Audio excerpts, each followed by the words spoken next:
We actually met in '67, but we got married in '69, so.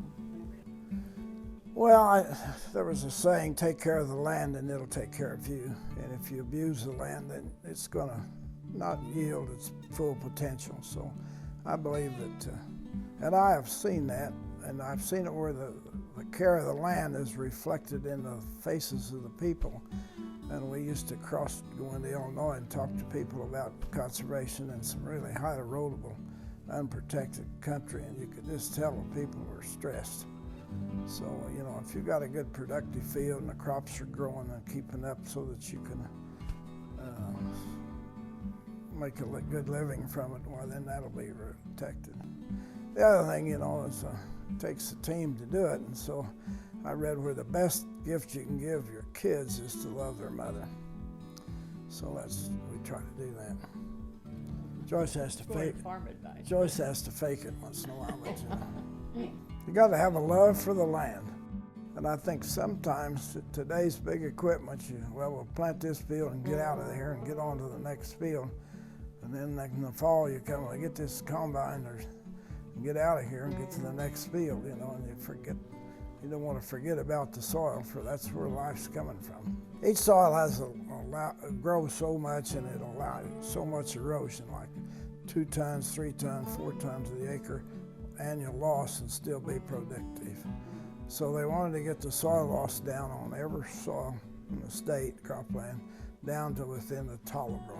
T is for tolerable. You can tolerate a 2-ton soil loss or 3-ton soil loss. That'll color the water a little. So if you want clear water, you want to get it below T. You know, I had a statewide responsibility, and I saw a few fields that had been no-till. And my dad was getting up there in years, so no-till allowed us to him to have less hay responsibilities and more corn, and so we worked out a deal where we'd raise corn and kind of share some of I'd pay all the expenses, and supposedly I was supposed to get some of the profits. I was in a situation where you could learn. I could call the universities and different places that were for no-till, and so it became a demonstration plot for us and the state.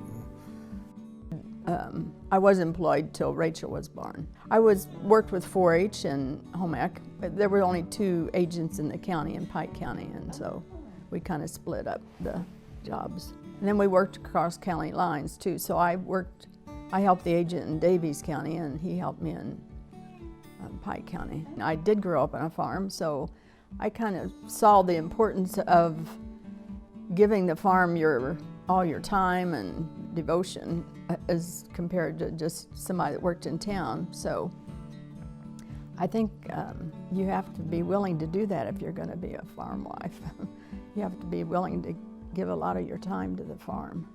Well, I don't know, it'd be hard for a young person, but just a few acres. People that do the farmers market, they don't have big farms, they just have small acreages, and they produce a lot.